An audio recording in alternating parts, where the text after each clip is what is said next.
पिछले चंद सालों से एक ट्रेंड जो चला हुआ है, ऐसा लगता है कि हिंदुस्तान में सिर्फ मुसलमान ही है और कुछ नहीं है। सारे मीडिया चैनल में सिर्फ मुसलमान ही है। कभी कभार ये सुनकर फख्र भी होता है कि अल्हम्दुलिल्लाह हमारा ही हमारा है, जिक्र जहां देखो हमारा ही हमारा है। 24 घंटे उनके पास टॉपिक कुछ नहीं, अजान ही अजान है, बुरका ही बुरका है, हलाल गोश्त है। पता नहीं इन तमाम डिबेट्स और टॉपिक्स पे कितने ऐसे लोग जो कभी करीब से सुने नहीं थे वो भी सुन करके इंशाअल्लाह अजीज इस्लाम के करीब आएंगे। इसीलिए मैं कहता हूं अभी हमारी मुंबई की सरजमीन से एक कागजी शेर, कागज के शेर बहुत सारे होते, मौसम में उतरते और चैलेंज करने लगे कि हम अजानों को अगर इसी तरह से होती रही तो मस्जिदों के बाहर आएंगे और हमारे पाठ पढ़ेंगे और हनुमान चालीसा करेंगे। ये सिर्फ और सिर्फ भड़काने के लिए, चंद लोगों को वरगलाने के लिए इन कागजी शेरों से मैंने कहा मुसलमानों डरने की जरूरत नहीं। मैंने जवाब में सिर्फ इतना ही कहा, आपको पढ़ना है शौक से आओ, 5 मरतबा आओ हमारी मस्जिद के पास, हम अजान देंगे, तुमको पढ़ना है, अपना पाठ पढ़ना है, अपना संगीत अपना गीत गाना है, मस्जिद के बाहर आओ, देखते हैं पाबंदी कौन करता है। मियां नमाज पढ़ना ये सबके बस की बात नहीं, इन औकात की पाबंदी करना ये सबके बस की बात नहीं। बहरहाल आ तो जाओ, आ जाओ, पाठ पढ़ोगे, संगीत पढ़ोगे, जो कुछ करना है करो। मेरा ये विजदान कहता है चंद दिन तुम अजान सुनोगे फिर तुम्हारी भी जुबान से अल्लाहू अकबर निकलने लगेगा। अजान का असर ये है। अरे मियां ये जबरदस्ती कागजी शेरों ने डरा रखा है, वरना आम हिंदू दुश्मन नहीं है अजान के, आम हिंदू दुश्मन नहीं। आज भी हमारी मस्जिदों के बाहर अपने बीमार बच्चों को लेकर आते हैं, उनके ये एहसासात हैं, उनके ये जज्बात हैं कि अल्लाह के नाम पढ़ करके ये नमाजी निकलते हैं, दम करेंगे शिफा हो जाएगी। और मैं कहता हूं अल्हम्दुलिल्लाह तुम आओगे, पाठ पढ़ोगे, दुश्मनी लगाने की बात करते हो। चंद दिन अनजान लोगों को भेजो और करने दो, 40 दिन गुजरने दो, फिर देखो। हम तो अकीदा ये रखते हैं अजान पढ़ने से पागल अच्छे हो जाते हैं, हाँ जिन्नात भाग जाते हैं, शैतान भाग जाते हैं। हमारा मुअज्जिन पुकारता रहेगा, एक दिन तुम्हारा भी शैतान भागेगा। खौफ इसलिए मेरे अजीजों आला हजरत का वो शेर हमारे हौसले बुलंद करता है। आपने फरमाया था खौफ ना रख रजा जरा तू तो है अब्दे मुस्तफा, खौफ ना रख रजा जरा तू तो है अब्दे मुस्तफा, तेरे लिए अमान है, तेरे लिए अमान है। हमारे लिए अल्लाह के हबीब सल्लल्लाहु अलैहि वसल्लम की मोहब्बत काफी है। अजीजान गिरामी, मैं जो बात अर्ज कर रहा था मुख्तसरन अंदाज में सुनो। हुजूर पाक सल्लल्लाहु अलैहि वसल्लम की मजलिस से हज़रत उमर फारूक भी उसमें बैठे। मेरे आका सल्लल्लाहु अलैहि वसल्लम ने ये जिक्र किया, कब्र के हालात बताए, कब्र के मुतालिक फरमाया कि तुम्हें पता है जैसे ही मैयत को दफन करके लोग चले जाते हैं, 2 फरिश्ते आते हैं, नीली आंखों वाले, काले चेहरे वाले, दांतों से जमीन को चीरते हुए आएंगे, सख्तियों के साथ सवाल करेंगे। मुनकर नकीर के मुतालिक हुजूर पाक सल्लल्लाहु अलैहि वसल्लम इरशाद फरमा रहे थे, सहाबा की महफिल है और वो सवालात क्या करेंगे, तुम्हारा रब कौन है, तुम्हारा दीन क्या है, और तुम मोहम्मद सल्लल्लाहु अलैहि वसल्लम के बारे में, हुजूर पाक सल्लल्लाहु अलैहि वसल्लम के बारे में क्या कहते थे। ये तकरीबन सारे मुसलमानों को मालूम है, कब्र में सवालात होंगे, पता है ना। हुजूर पाक सल्लल्लाहु अलैहि वसल्लम जब ये बयान कर रहे थे, वो फरिश्ते जो होंगे बड़े सख्त किस्म के होंगे, उनकी जो शक्ल है वो बड़ी हैबतनाक, निहायत काला चेहरा, नीली आंखें, लंबे दांत, ये उनकी जो शक्ल बताई गई हदीसों में। कहा कि वो डरावनी शक्ल होगी, उन्हें देखना भी एक बहुत बड़ी सब्र आजमा लम्हा होगा। हुजूर पाक सल्लल्लाहु अलैहि वसल्लम ने हजरत उमर से पूछा, उमर जब तुम कब्र में जाओगे और वो फरिश्ते आएंगे तो क्या जवाब दोगे, जवाब क्या दोगे। हजरत उमर फारूक रज़ियल्लाहु ताला अन्हु ने जवाब देने की बजाय यूं अर्ज किया, मेरे आका आपकी बारगाह में एक अरीजा है, आप मुझे ये बता दें, आज जो मैं आपसे मोहब्बत करता हूं, आज जिस तरह मैं आपसे मोहब्बत करता हूं, क्या ये मोहब्बत मरने के बाद कब्र में भी बाकी रहेगी, क्या ये मोहब्बत कब्र में भी बाकी रहेगी। मेरे आका सल्लल्लाहु अलैहि वसल्लम ने फरमाया, उमर दुनिया की मोहब्बतें सांस के खत्म होते ही खत्म हो जाएंगी, मेरी मोहब्बत कब्र में भी और हशर में भी कायम रहने वाली। तब हजरत उमर फारूक ने खड़े होकर के अर्ज किया, या रसूल अल्लाह, मरने के बाद अगर आपकी मोहब्बत बाकी रहने वाली है तो ये फरिश्तों का मामला मेरे ऊपर छोड़ दे, मैं खुद निपट लूंगा। ये फख्र किस बात पर था सैयदना उमर इब्न खत्ताब को? सिर्फ और सिर्फ अपनी मोहब्बत मुस्तफा पर। इसलिए मैं कहता हूं मुसलमानों, अगर सैयदना उमर फारूक रज़ी अल्लाह तआला अन्हु ने ये हमें जज्बा दिया है कि रसूल पाक की मोहब्बत है, तो कब्र के फरिश्तों से भी हम निपट लेंगे, जवाबात दे लेंगे, क्योंकि मेरे आका की इनायत साथ होगी। तो फिर अगर दुनिया में तुम्हारे अगर ये इतना यकीन हो जाए कि मेरा दिल सिर्फ और सिर्फ धड़कता है मेरे मुस्तफा के लिए, तो कब्र में फरिश्तों को जवाब देने की जब हिम्मत है, तो यहाँ के वक्त के तागूती ताकतों को मुकाबला करने की हिम्मत क्यों नहीं आ सकती? यकीनन आएगी जिस दिन तुम्हारा दिल यकीन के साथ भर जाएगा, जिस दिन यकीन के साथ भर जाएगा कि मैं मेरे मुस्तफा करीम सल्लल्लाहु अलैहि वसल्लम का सच्चा गुलाम। हाँ, आजमाइशें आएंगी मेरे अजीजों, ऐसा नहीं है कि आज जिस तरह से हम बोल रहे हैं हमारे साथ कुछ नहीं होना है, होगा। और मैं ये कहता हूं कि ज्यादा से ज्यादा क्या होगा, गर्दन मार दी जाएगी, मौत आनी है एक ही बार आनी, उसके अलावा तो नहीं। और हम उस बरेली के जारूब कश हैं जहां का इमाम हमें यह सिखाता है, करूं तेरे नाम पे जां फिदा, न बस एक जां दो जहां फिदा, दो जहां से भी नहीं जी भरा, करूं क्या करोड़ों जहां नहीं। जब हम जान फिदा करने की बात करते हैं तो फिर वो मुहावरा भी याद होना चाहिए जो आम मसल में कहा जाता है, ओखली में सर रख ही दिया तो मुसल से क्या डरना। ओखली में जब सर रख दिया है तो मुसल से क्या डरना है। हुजूर पाक सल्लल्लाहु ताला अलैहि वसल्लम की मोहब्बत और उनकी बारगाह में उनकी इज्जत की पहरेदारी की कसम उठा ही लिया, तो फिर अब इन सब बातिल चूंटियों से डरने की जरूरत क्या है। अगर हमारी आजमाइश होनी है तो मौला की मर्जी से होगी, अगर रब तबारक व तआला की मर्जी होगी तो आजमाइश होगी, और मौला अगर ना चाहे ये हजारों ताकतें मिलकर के हमारा बाल भी नहीं निकाल सकेंगे। इतना यकीन है इंशाअल्लाह अज़ीज। अज़ीज़ाने गिरामी वक़ात, लोग अगर हमें इस बात का ताना देते हो या इस तौर पर झिझोड़ते हो कि ये हालात इस तरह की गुफ्तगू के नहीं है, जेल में चले जाओगे, सड़ जाओगे, फांसी हो जाएगी, मुकद्दमे हो जाएंगे और जिंदगी भर कोर्ट कचेरी के चक्कर काटेंगे, तो हमने कहा क्या हुजूर की मोहब्बत मुफ्त में लेना चाहते हो, हलवे खा करके? हाँ, सिर्फ खिचड़े और नियाजें खा करके लेना चाहते हो? अरे मोहब्बत उसको कहते हैं जो बिलाल हबशी की आवाज में है कि अंगारों पर सो करके भी मेरे मुस्तफा की वफादारी का ऐलान किया था। हाँ, खुबैब इब्न अदी की वो मोहब्बत है कि सूली पर चढ़ करके नाक कट गई, कान कट गए, होंठ काटे गए, नाखून खींच लिए गए, आंखों में सलाइयां फेर दी गई, तब भी ये कहता था वो खुबैब इब्न अदी, जालिमो तुम मेरे जिस्म के 1000 टुकड़े कर लो गवारा है, लेकिन अब भी मेरे मुस्तफा के तलवे में कांटा चुभे ये भी मुझे गवारा नहीं, ये भी मुझे गवारा नहीं। हमने ये सिर्फ किताबों में पढ़ने के लिए और बयानात में सुनने के लिए नहीं, जिस दिन प्रैक्टिकल करना होगा है नौजवानों, हुजूर के नाम पर अगर कोई तकलीफ और मशक्कत उठानी हो तो उठाएंगे इंशाअल्लाह। इसलिए कि हमारी माओ ने सिर्फ दूध ही नहीं पिलाया, इश्क रसूल भी पिलाया, और जिसकी माँ ने नहीं पिलाया वो मेरा मुखातब भी नहीं है, जिसकी माँ ने नहीं पिलाया वो मेरा मुखातब नहीं है। मेरा मुखातब, मेरा सुनने वाला वही है जो अपनी माँ के सीने से दूध के साथ इश्क रसूल भी पी कर आया हो। अगर ये साथ में है तो डर और खौफ अपने सीने से निकालो। हालात जैसे भी होंगे, हर जमाने में इस्लाम का ये पौधा लहलहाता रहा है और लहलहाता रहेगा।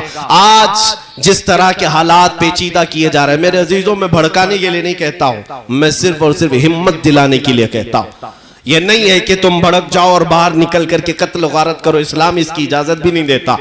मेरे आका सल्लल्लाहु अलैहि वसल्लम की हदीस भी है, ला ततमन्नौ लिक़ा अदुव्विकुम, तुम अपने दुश्मन से मुठभेड़ की तमन्ना भी मत करना, जंग करने की तमन्ना मत करो।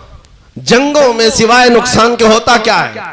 सबके घर जलेंगे, हुजूर पाक सल्लल्लाहु ताला अलैहि वसल्लम ने हुक्म ये फरमाया, जंग की तमन्ना मत करो, लेकिन साथ में मेरे आका ने ये भी फरमाया, और अगर तुम्हारे सरों पर सवार हो जाए तो फिर कदम भी पीछे मत हटाओ। हाँ, अगर जबरदस्ती कोई तुम्हारे सरों पर सवार हो जाए तो फिर साबित कदमी का मुजाहरा करो, अल्लाह की मदद तुम्हारे साथ आएगी, अल्लाह की मदद आएगी। मैं अपनी कौम को यही जवां मर्दी और यही हौसला देने की बात करता हूँ। जायदादें, प्रॉपर्टियां, ये सारी चीजें जो कुछ भी मिली है वो मेरे रसूल की बरकत से मिली। तुम अगर ये सोचते हो कि मैं इस तरह के हालात में आ जाऊंगा, हमारे घर पर भी बुलडोजर चलेगा, दुकानें कर ली जाएंगी, जायदादें जब्त कर ली जाएंगी, ये जो खौफ फैलाया जाता है मेरे अजीजों, यजीद भी ये करके देख चुका। बिल्डोजर उस जमाने में नहीं था, लेकिन जो भी रहा होगा वो घर भी तोड़वाया करता था अपने मुखालिफिन के। जो उसकी बगावत करे या जो उसकी बैत को ना माने उसके घर तोड़वा दिया, बाजारों के दुकानों की दुकानें खत्म करवा दिया। हर जमाने का यजीद ये करके देखता है, लेकिन शब्बीर हर जमाने में जिंदा होता। मेरे अजीजों, हुसैन आजम के चाहने वाले इन यजीदी ताकतों से नहीं घबराया करते। ईमान जिसके सीने में मौजूद है, जायदादें क्या आज तुम कर लिए, कल मेरे मुस्तफा का अगर हुक्म हुआ तो इससे 10 गुना ज्यादा मौला अता करेगा। इंशाअल्लाह दरवाजे खुलेंगे, इस बात का खौफ ना रखो, डरो मत। इसीलिए मैं ये भी कहता हूँ, मौलाना साहब ने अभी नकीब इजलास ने जो कहा था उस पर मैंने कहा था कि तलवार उठ जाएगी और समझौता नहीं होगा। मेरे अजीजों, आज हिंदुस्तान के हालात को खराब करने के लिए बाज़ाब्ता कुछ भंग पिला करके, नशा पिला करके जवानों को उतार दिया गया है, और वो ऐसा आतंक फैलाते हैं कि वो होश में नहीं रहते। मस्जिदों के बाहर तमाशा करो, मज़ारात के बाहर तमाशा करो, सिर्फ और सिर्फ खौफ और हिरास का माहौल पैदा करने की ये कोशिश है, बाकी कुछ भी नहीं है। और ये भी मैं आपको बता दूं कि इनमें कोई सीरियस नहीं, ये सब राजनीति खेल है, पॉलिटिक्स चमकाना है, इसलिए कि अच्छी तरह समझ चुके जब तक ये हिंदू मुस्लिम नहीं करेंगे अब कोई मुद्दा ही नहीं है।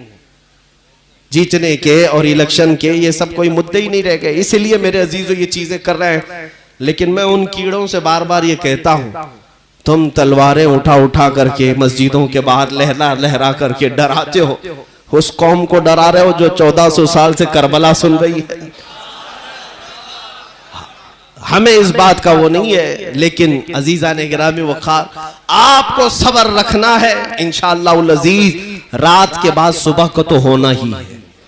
रात आई है तो सुबह तो होगी ही। आज अगर हमारे हालात पर अंधेरा छाया है तो इंशाअल्लाह ये जुल्मत को छटना है और 14वीं का चांद तुलू होना है। इंशाअल्लाह उल अजीज वो वक्त आएगा जब हमारी जमात में कोई सलाहुद्दीन का जानशीन पैदा होगा। लेकिन उससे पहले जो ये हालात हैं, इसमें आप सबके लिए मैं इतनी मुअद्दिबाना गुजारिश करूंगा, अपनी जिंदगी को बदल लो। आला हज़रत फाज़िल बरेलवी रदी अल्लाह ताला अन्हु के वो चंद अशार तुम्हारे गोशे गुजार करता हूँ।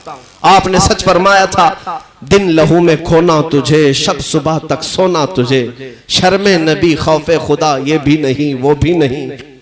आज जो चीज तुम्हारे साथ साथ चल रही वो यही है, शर्मे नबी भी खत्म कर लिया, खौफे खुदा भी खत्म कर लिया। अगर नबी पाक सल्लल्लाहु ताला अलैहि वसल्लम से हया होती तो आदमी डर डर करके जीता है कि अचानक मेरी मौत आएगी, कब्र में जाऊंगा तो हुजूर देखेंगे तो क्या कहेंगे, जो मेरा गुलाम है इस शक्ल के साथ आया। तो आदमी को शर्म और हया अगर बाकी रहे अपने मुस्तफा से तो जीने का ही अंदाज नहीं रखता। खौफे खुदा अगर दिल के अंदर है तो इस तरह अय्याश नहीं रहता। इसलिए ये दो चीजें वापस अपनी जिंदगी में ले आओ। जब तुम जिंदगी तब्दील करोगे तब फिर तुम्हारा एक नारा भी बड़ा असरअंदाज होगा। बाकी यहां मजमों में बैठ करके चीखने और चिल्लाने से क्या होना है। अगर तुम्हारे यहीं बैठ करके नारे लगाने से ही सब कुछ होना था तो क्या बात थी। लेकिन अमल के मैदान में तुम्हें तब्दीली लानी होगी मेरे अजीजों। आला हज़रत फाज़िल बरेलवी रदी अल्लाह ताला अन्हु ने इसी दुनिया को दूर करने के लिए तुम्हें नसीहत की थी। ये वो दुनिया है जिसके तुम मतवाले हो गए हो। आज 4 लोगों की दोस्ती की वजह से तुमने अपनी शनाख्त बिगाड़ ली, हुजूर की सुन्नतों को पीठ पीछे फेंक दिया, अपनी दाढ़ी को बार बार छिलाकर गटर के हवाले करते रहे सिर्फ इसलिए कि 4 लोगों में मेरी शक्ल अच्छी रहे, इमेज अच्छी रहे। तुम ये नहीं सोचते कि मेरे नबी पाक जब मुझे देखेंगे तो क्या कहेंगे। हुजूर पाक सल्लल्लाहु ताला अलैहि वसल्लम की अगर नजर पड़े तो मुझे मेरे आका क्या कहेंगे? ये दुनिया जो तुम्हें दिख रही है हकीकत नहीं है मेरे अजीजों। उठो है जवानों, छोड़ दो इन तमाम अय्याशियों को। शहद दिखाए, जहर पिलाए, कातिल डाइन शोहर कुछ, इस मुर्दार पे क्या ललचाना, दुनिया देखी भाली है। आला हज़रत फरमाते ये दुनिया शहद दिखाती है, जहर पिलाती है। जितना ये टीवी चैनल्स में सीरियल्स हो या फिल्म हो, जो कुछ भी दिखता है ये सिर्फ तुम्हें शहद की तरह लगता है, हकीकत नहीं। ये तुम्हारे अखलाक का कातिल है। ये पूरा इंटरनेशनल तरीके से जो मुसलमानों के अखलाक को तबाह करने की साजिशें हैं, तुम समझते क्यों नहीं? तुम फैन बने हुए हो किसी हीरो के, किसी हीरोइन के। हमारी बच्चियां ख्वाबों में शहजादे संवार कर बैठी हैं, कैसा चाहिए जैसा फिल्मों में। नौजवान लड़का यही सोचकर बैठा है कि मुझे फिल्मों जैसी औरत चाहिए। तुम मुस्तफा करीम के गुलाम हो, कभी ये क्यों नहीं सोचा कि मुझे अगर निकाह में चाहिए तो फातिमा की कनीज चाहिए?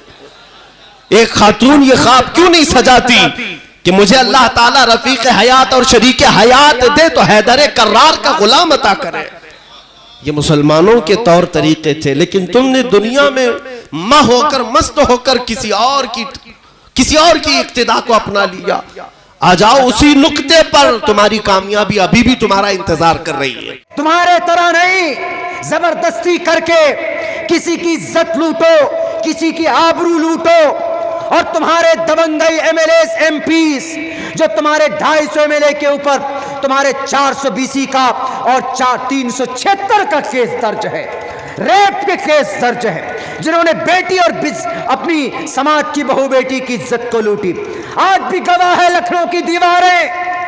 उस पीड़ित परिवार को इंसाफ नहीं मिला तो हमारे सीएम के आवास के सामने में पेट्रोल डालकर अपने आप को जला दिया। बताओ कोई प्रूफ मोहम्मद के सामने में किसी बहन बेटी की इज्जत लूटी गई हो? अरे मोहम्मद तो आए थे मिसाल कायम करने के लिए। आज तुम्हारे मुंह में जुबान हो गई बोलने के लिए कि अम्मा आयशा छोटी बच्ची।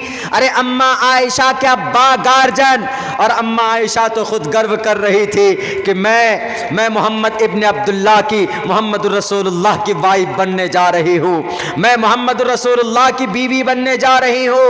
और हजरत अबू बकर सिद्दीक ने, पूरी दुनिया ने मुखालफत की, हर मौके पर अड़ने वाले कौन? अबू बकर सिद्दीक।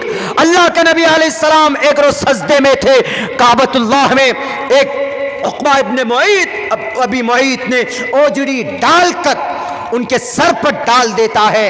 एक मौके पर तो गले में कपड़ा डालकर ऐसे घुमाकर घसीटते हैं। हजरत अबू बकर सिद्दीक फौरन तशरीफ लाते हैं और कहते हैं कि तुम अतक़्तुलून रजुलन अन यक़ूल रब्बी अल्लाह, तुम उस आदमी को कत्ल करना चाहते हो जो ये कहता है कि मेरा रब अल्लाह है। हमेशा नबी की मदद करने, हर मोड़ पर खड़े रहने के लिए कौन? अबू बकर सिद्दीक। उनकी बेटी आयशा गारे सौर में जब गए थे 3 दिन तक का क़याम हुआ था। आप अलैहिस्सलाम को सोना था, आराम करना था। हजरत अबू बकर सिद्दीक ने अपने पूरे गार को साफ सफाई क्लीन किया और जहां पर सुराख थे आपने अपने कपड़े से, कागज से, तौलिए से उन तमाम सुराख को बंद किया है। एक सुराख बाकी था, उसमें आपने अपना अंगूठा डाल दिया और अपने जांग में, इस पैर में कहा कि मोहम्मद रसूलुल्लाह आप आराम फरमा लीजिए। एक सांप था, उसने डसा। हजरत अबू बकर सिद्दीक को रहा नहीं गया, आंख से आंसू जारी है। मोहम्मद रसूलुल्लाह आराम फरमा रहे हैं, कैसे अपने पैरों को हरकत देते, अपने रोते रहे, आंख से आंसू गिरता रहा, लेकिन आपने हरकत नहीं की। अल्लाह के नबी के गाल पर जब आंसू गिरता है तो आंख खुलती है कि अबू बकर सिद्दीक क्या हुआ? उन्होंने कहा कि अल्लाह के रसूल किसी जहरीले जानवर ने काट लिया है। आप अलैहिस्सलातु वस्सलाम ने इलाज किया वहां पर गारे सौर में, मदीनतुल मुनव्वरा की गलियों में, मक्का के चौराहे पर अल्लाह ने कुरान में नाम नाजिल कर दिया, ला तहज़न इन्नल्लाह माना। ए अबू बकर गम ना करो, अल्लाह हमारे साथ है। माना सेकुलर, सिंगुलर नहीं है, प्लूरल है, प्लूरल। पूछो अपने दासना के मठ पर बैठे हुए इन बहरूपियों को। माना जमीर वाहिद का नहीं है, जमीर जमा का है। माना हमारे साथ, ए मोहम्मद, ए अबू बकर, हमारे साथ डरो नहीं, अल्लाह है। वो अबू बकर की बेटी, अगर आप जुल्म ज़्यादती करते, आप डरा कर उनसे निकाह करते, तो अबू बकर सिद्दीक डंडा लेकर खड़े हो जाते, लेकिन नहीं। अम्मा आयशा 9 साल की उम्र में ऐसी दिख रही थी, उनकी हाइट उनके इलाके के एतबार से इतना वो था कि ऐसी लगती थी कि बिल्कुल जवान और बालिगा है। इलाके के एतबार से, माहौल के एतबार से आदमी की हाइट का पता चलता है। इसलिए ये तमाम के तमाम इल्ज़ामात बिल्कुल बेबुनियाद हैं, इसका कोई सबूत उनकी किताबों से नहीं होता। और भी बहुत सारे एतराज़ात हैं जो अभी मैंने पढ़ा नहीं, वो इसलिए नहीं पढ़ा है चूँकि अभी हमारे यहाँ इलाक़े में कुछ पंचायती चुनाव और इलेक्शन चल रहे हैं। आज मैं ख़ुद अपने पंचायत के एक कैंडिडेट के सपोर्ट में था, तो हमको कम से कम 3 से 4 घंटा मैं ख़ुद गाड़ी में खड़े होकर हमने उनका हमने काम किया, उनकी वर्करी की। लोग कह रहे थे कि मौलाना आपको क्या ज़रूरत थी। हमने कहा कि देखो भाई, मैं नेता बाद में हूँ, मैं पहले एक तालिब इल्म हूँ और वारिसीन अंबिया की लिस्ट में हमारा नाम है। अगर कुछ गलत होता है तो उस गलती को रोकना इट्स माई रिस्पॉन्सिबिलिटी एज आलिम दीन, हमारी ज़िम्मेदारी है। तो इसलिए मैं भी बहुत ज़्यादा आज थका हूँ। 4 घंटे 20 मिनट हम खड़े रहे हैं, बहुत ज़्यादा थके हुए हैं, आप लोग भी थक गए हैं। बस अल्लाह से दुआ कीजिए कि अल्लाह तबारक व ताला इन ज़ालिमों को, जो कुरान पर, जो हमारे नबी की पवित्र चरित्र के ऊपर जो आवाज़ बुलंद करते हैं, उनको मुँह तोड़ उनको जवाब दिया जा सके, और अल्लाह उनको हिदायत दे, अल्लाह उनको समझदारी दे। कछुआ, कछुआ मतलब वो पानी में नहीं रहता है, टर्टल, इंग्लिश में टर्टल बोलते हैं। कछुआ जिसके ऊपर वो ढक्कन होता है। भाई कछुआ कहाँ से खाएंगे आप? मैं लिखा है सर। अच्छा, कछुआ, इसमें 2 सवाल दिया है। हाँ, कछुआ खाना कैसा है, एक सवाल। दूसरा सवाल दे दिया जो